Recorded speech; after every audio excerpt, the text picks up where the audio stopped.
Advent can go by in a stressed out blur, leaving us exhausted by Christmas morning. But there's a better way. A Catholic way full of delightful traditions, stories, and prayers your family will learn from and love. Today we are blessed to have bestselling author Kendra Tierney to help us celebrate Advent and Santa. Don't miss this. Welcome to Homeschooling Saints, the podcast that helps you create the homeschool you love for the people you love. Our host is Lisa Mladinich, a Catholic life coach, TV host, best-selling author, and an instructor at Homeschool Connections. Hello and welcome. I'm Lisa Mladinich, your host, and Kendra Tierney's here to teach us how to celebrate Advent and Santa. Kendra Tierney lives in an It's a Wonderful Lifestyle fixer-upper in the wilds of unincorporated Los Angeles County with her husband, their 10 kids aged 2 to 19, and some chickens. Kendra is a retired pilot and flight instructor who is putting her English degree to use as a homeschool mom and writer about all things Catholic. Her passion is liturgical living. What began quietly in their home with their children as a way to introduce the lives of the saints and the beautiful history and tradition of our Catholic faith now reaches hundreds of thousands of people all over the world. Through her blog, CatholicAllYear.com, social media accounts, YouTube videos, and many books, including the Catholic All Year Compendium, Liturgical Living for Real Life, she shares how obscure Catholic traditions have helped the Tierneys form a strong family culture and Catholic identity and have fun doing it. Welcome to the program, Kendra. Thanks so much for having me back. Oh, we always have such a good time because the Tierneys don't do anything by halves, but you can inspire those of us who are not quite so accomplished to at least dip our toes in the water and start to have a lot more fun. So I want to thank you for that right out of the gate. Thank you. Yeah, my motto is anything worth doing is worth overdoing. But I always tell people, you don't have to overdo it. You don't have to. Yeah, especially around Advent. We can get just so freaked out by the enormity of it all and everything else that's on our plates. Yeah, I feel like there is a lot of pressure around Advent because there's sort of the war between, wanting to have this really, fruitful spiritual Advent is that, and in order to do that, you have to really bump up against secular culture, which is just, it's Christmas already. And so to find that balance is a challenge. And I think that a lot of times we can end up, no matter what we do, we can end up feeling that we did it wrong. Right, exactly. Or, or incompletely or something. So with that caveat, we're going to give you a lot of richness here. Okay, so it used to be, I remember growing up that after Thanksgiving, that's when the Christmas shopping really started. But now it starts in like August. So with everything so rushed and commercialized, how do we reclaim the season? Well, I would say, I agree with you, but I would say that I actually don't mind stuff being in stores early, because something that's been really helpful to me on making Advent less stressful is to try to get all of my Christmas shopping done early, done before Advent begins. And so that's what I tell the kids. The kids say, like, why is it decorated for Christmas already? And I say, well, because those are shops and they want you to do your Christmas shopping, and we want to get that over with. I feel like, and especially if my kids know that we do our Christmas shopping early, we make our lists, and they know that I'm done shopping, then for the season of Advent, it isn't just this constant talking about what we want for Christmas and thinking about shopping. That's all done. We took care of it. And now Advent can be more of a time of preparation, and they can be thinking of gifts that they want to. We do a lot of making things during Advent. I don't love craft projects with kids as a rule. I like to do craft projects myself, and I don't always love the added complications that come with involving a bunch of little kids in it. But Advent that's when I really commit to doing that with the kids. And so we have some ongoing some projects that we do every year, and then they get to make craft messes and to make presents for each other. And so, we instead of Advent instead of that month of December being devoted to shopping, we get that out of the way early, and then and have it be focused on cooking together and decorating together slowly over the course of the whole month. And so everything being set up for Christmas by October actually helps us in that a little bit. Yeah. And what I'm hearing under the surface of this is there are guidelines, parameters for gift giving already in place for the family so that it can be accomplished and be considered complete. Do you want to say a little bit about that? Yeah, I mean, I think there's such a, temptation for parents and kids to just think about stuff, and all those fun catalogs come in the mail. And I have fond memories of, flipping through the toy catalogs and, to see what was available. But so I'm not against that. And I want to know what my kids want. And I want them to have that joyful, slightly hedonistic Christmas morning, which, that feels so special. But I don't want to think about it every day for a month or every day for 2 months. I want to talk about what you want. Well, I want us to write our letters to Santa. I want you to tell your grandma what you would, make a list for grandma. And then we're going to be done with it and move on, because it can be something that sort of overtakes one's imagination. And then that's when we have, shifted away from what this season of Advent should be about. So for us, that has been such a powerful step. And I am not I am an overdoer. I am not an over planner. I am not somebody who gets things done ahead of time. I am a last minute person, naturally. But that step, that forcing myself to get the shopping done, get it, and even though sometimes it will be just a giant stack of Amazon boxes lining the wall, we have 10 kids. Even what I consider a pretty moderate Christmas ends up to be a lot of boxes. But, so there might be a wall of boxes in my room, but I know that the buying part is done. And then I can wait to, wrap presents in the middle of the night, like, that my last minute self can approve of. But really, that one little shift really helped allow us to shift our focus during Advent. Yay. I love that. I love that thought of, it tickles my fancy to think of accomplishing that in time for Advent. So I'm going to really ponder that. So talk about setting the tone. What are the opportunities there for us to have an Advent the way it's supposed to be? Yeah, what changed things for me was actually reading old fiction books, coming across these old picture books that talked about people getting their Christmas tree on Christmas Eve, and talked about using Advent as this period of preparation where you're sort of storing up things that you've baked, and you're creating decorations of homemade things. There's a book called The Children of Noisy Village by the same woman who wrote the redheaded girl with the pigtails.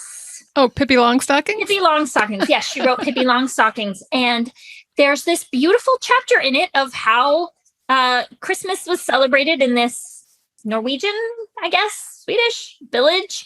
And it's this slow and steady preparation. And, so reading a few of these old books, I realized, wow, there's such a beauty to that. And it makes so much sense with the liturgical year that I had, that I was growing in appreciation for.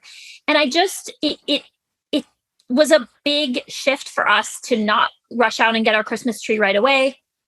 But I really do love, we spend Advent baking things and storing them. We'll bake different cookies associated with and different treats associated with different feast days that happen during Advent, and we'll store them up.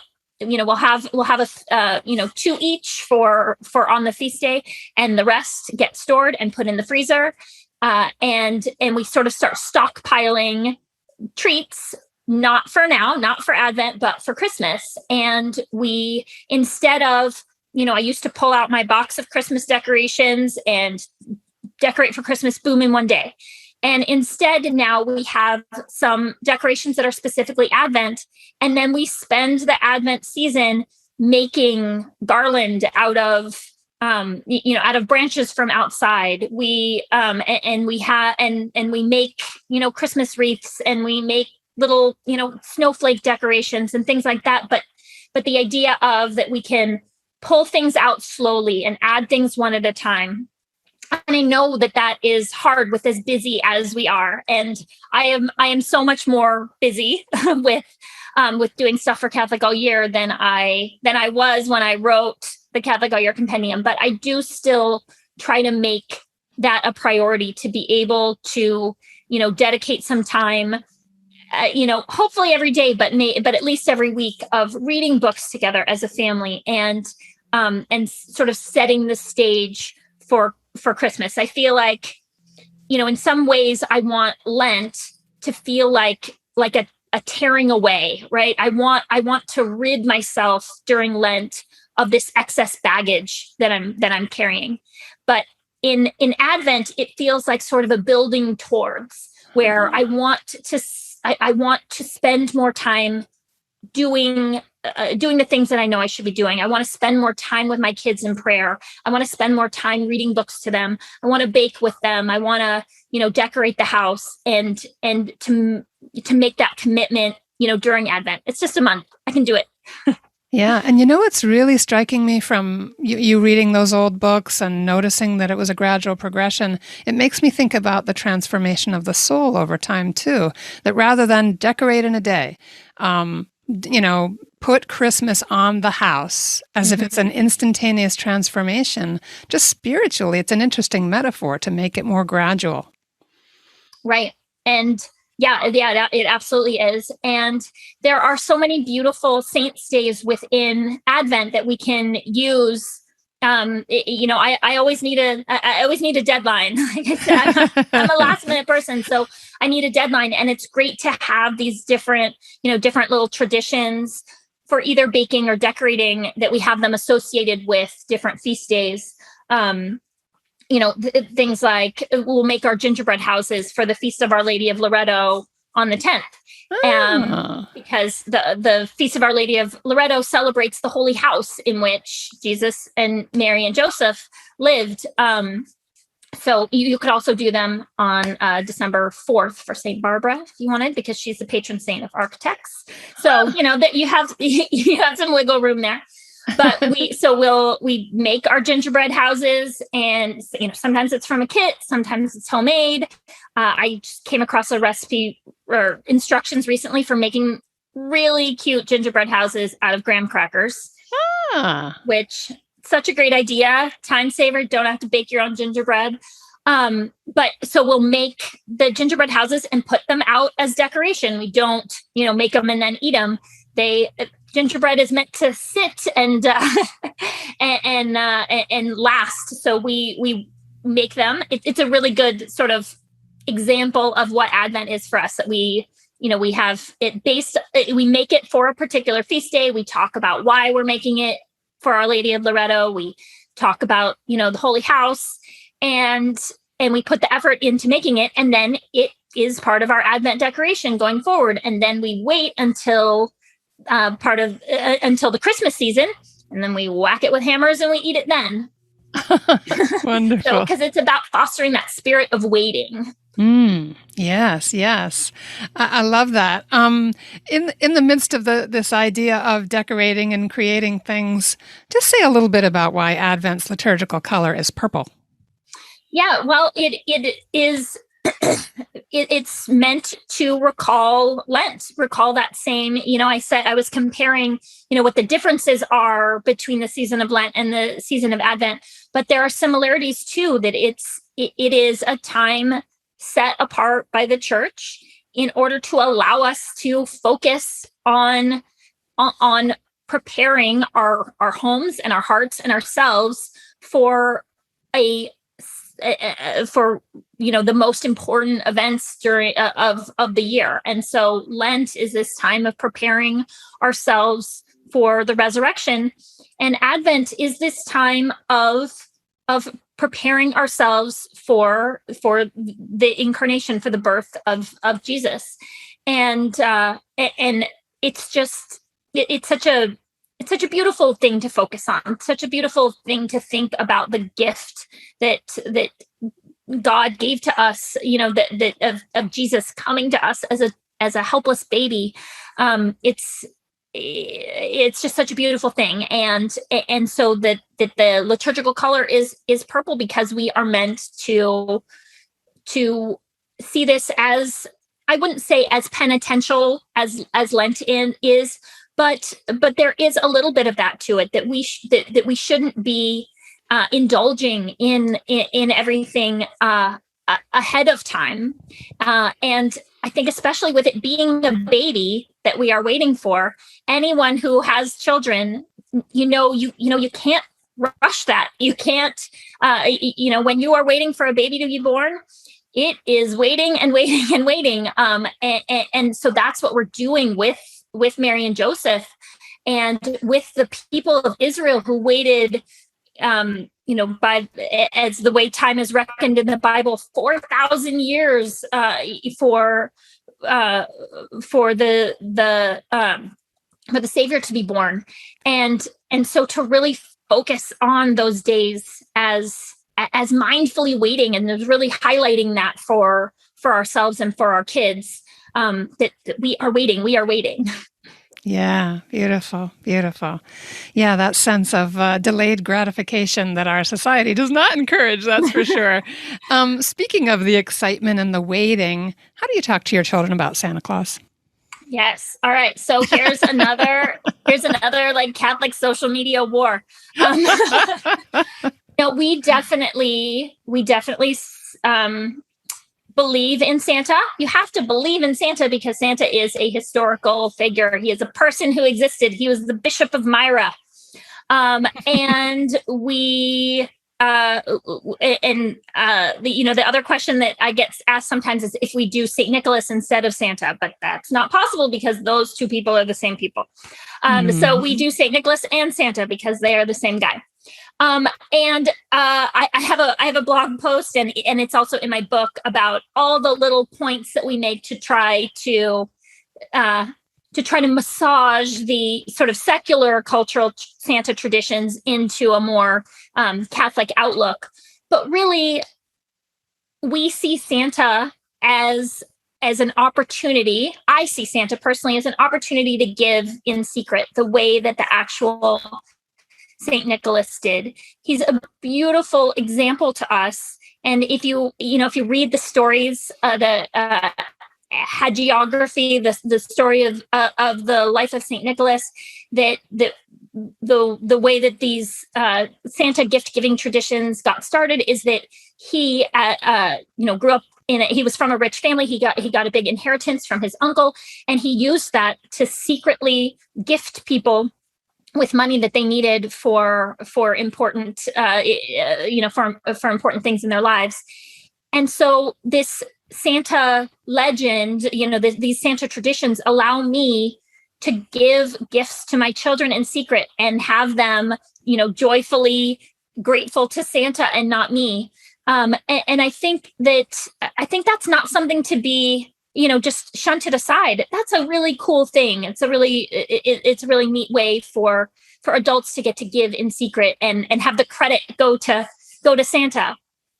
And then it's just, it's fun family traditions. And, we haven't, my oldest son is 19 now. My youngest is 2. So, we really run the gamut, but, I can say in my experience in my family that it has been a really painless transition for my kids from what we call team little kid to team grown-ups and big kids.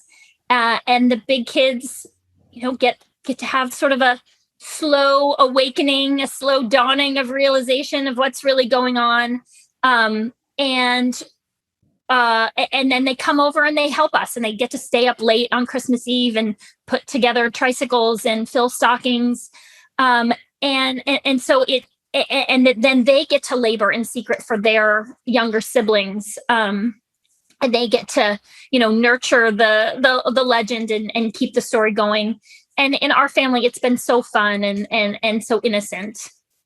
Yeah. And it's not about materialism, as you said. It's about that giving in secret. It's the sacrificing of receiving someone's gratitude and kind of diverting it to the saint who you're also teaching about in various ways. But I love that transition of them becoming part of teen and young adult, where they can start to be part of that conspiracy of love. And there's this thing that sort of crept into parenting too, about always telling the truth to your kids. And of course, on its face, we say, yeah, we want to teach our children honesty. But at the same time, we then forget the playfulness and the kind of mysterious quality of a story, or the mythical sense of a saint. You and your family also have some fun with St. Nicholas Day. Tell us a little bit about that, because we've done that for years too.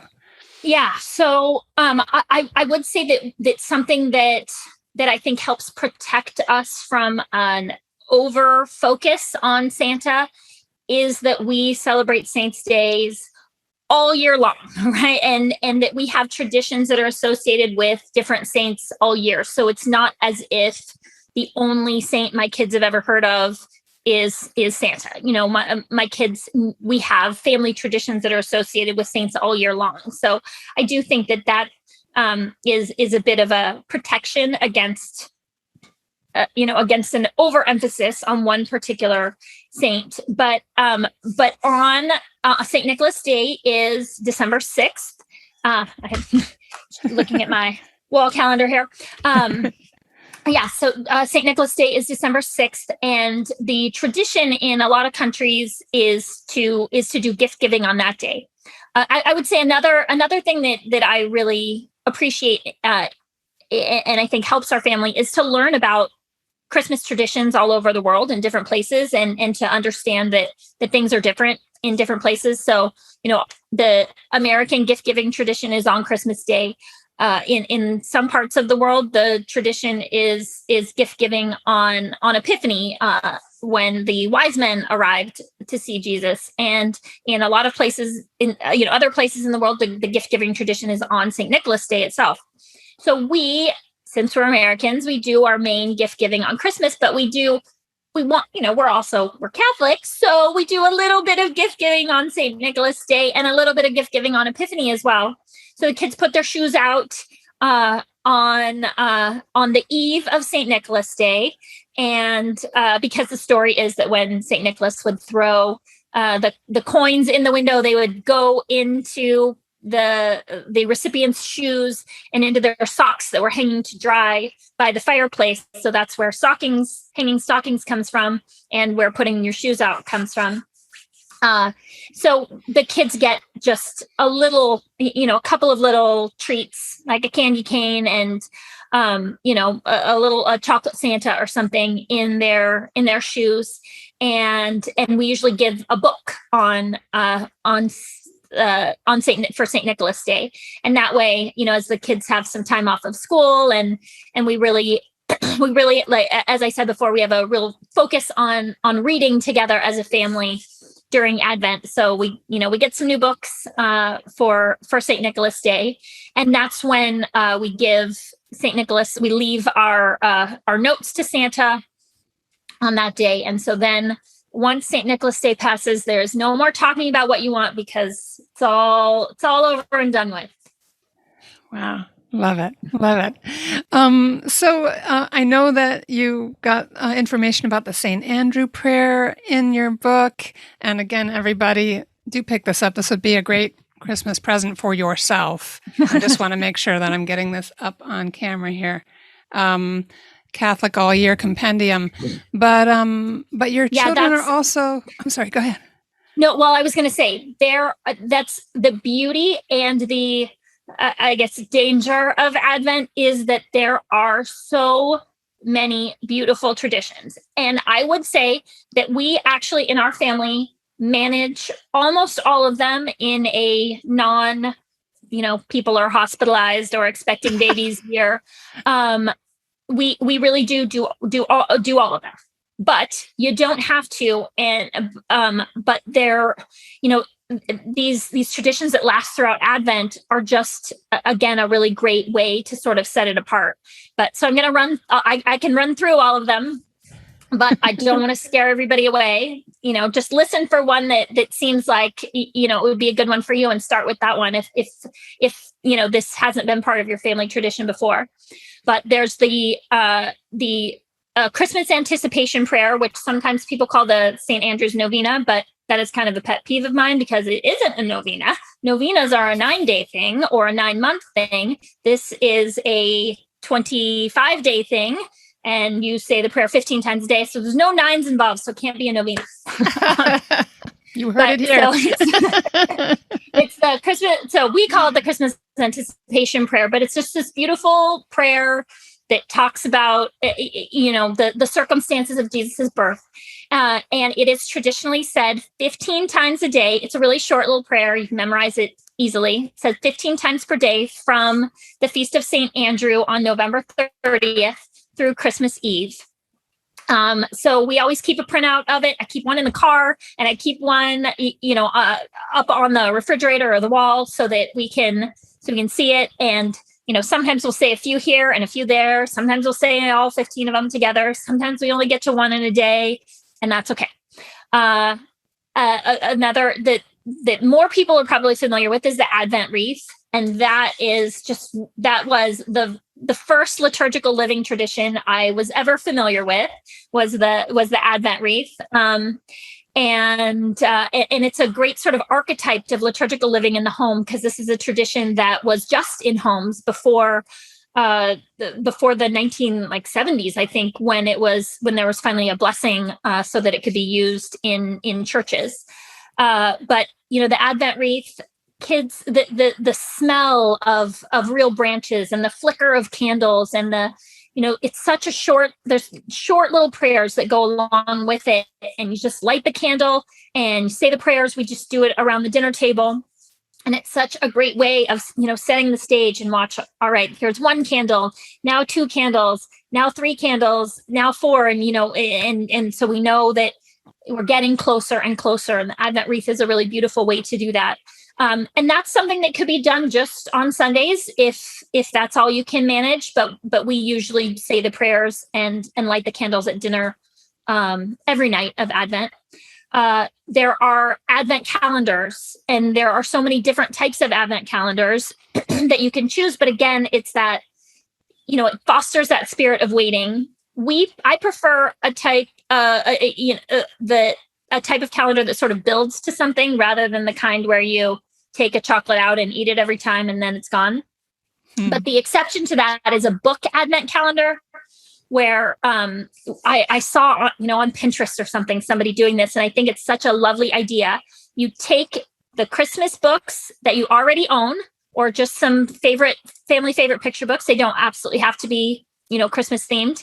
And you wrap up 24 of them and you put them in a stack. And then each day of Advent, you pull out a book, and the kids get to open a book that they already had.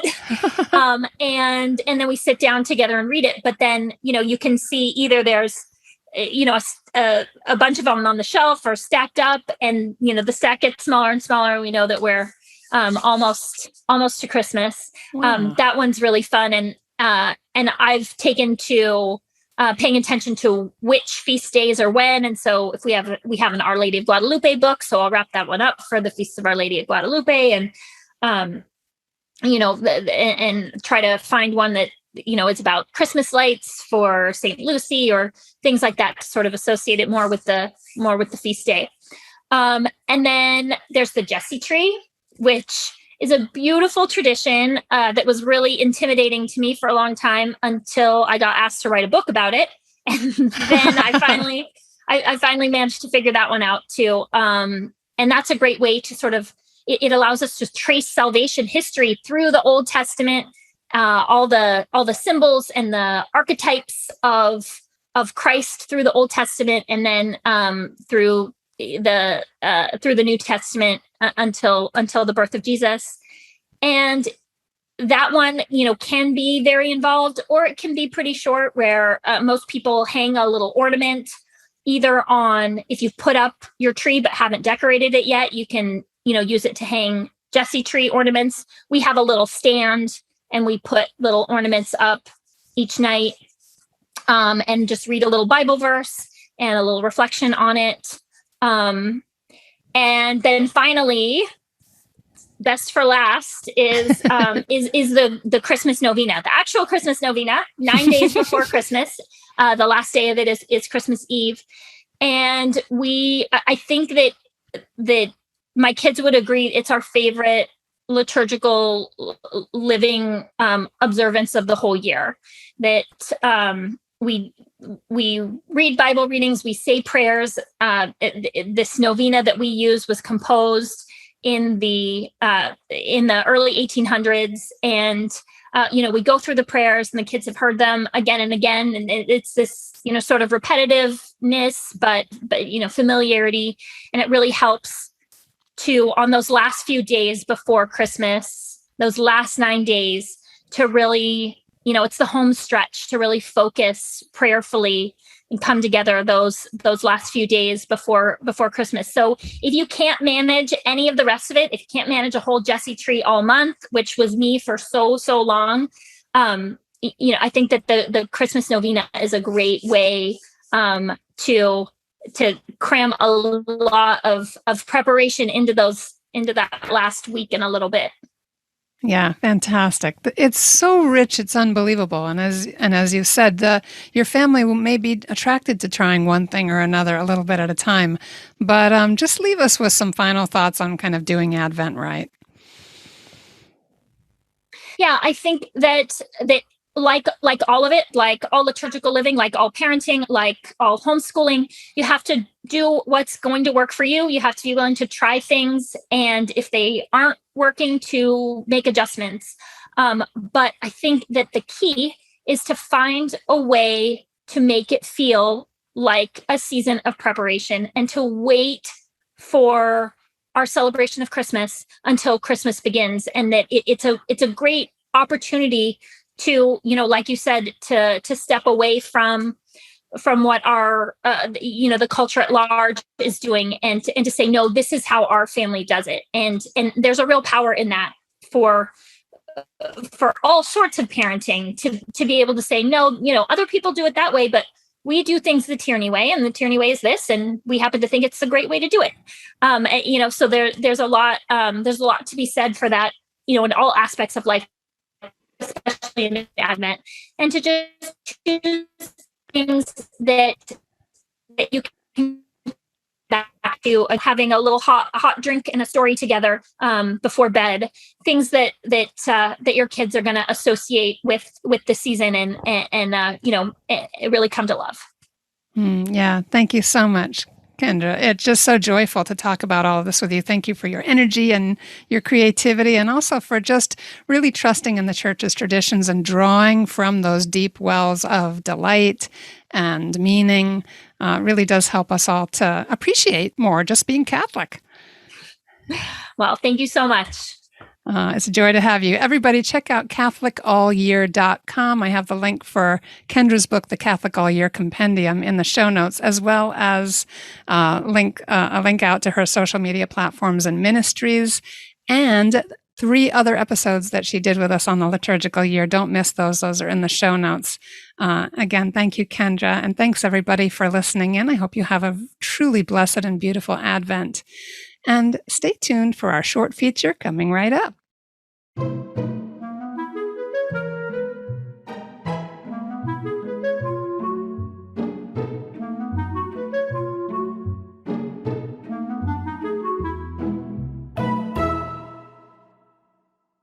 Hi, I'm Dave Palmer here at Homeschool Connections. I teach a class called An Introduction to the Summa Theologia by St. Thomas Aquinas. I also wrote a book called St. Thomas Aquinas for Everyone, 30 Quick and Fun Lessons, Activities, and Outdoor Adventures based on the Summa Theologia. I have a YouTube channel based on teachings in the Summa Theologia, and also a Facebook page called Away a Day. It's a group page which you can go and check out as well.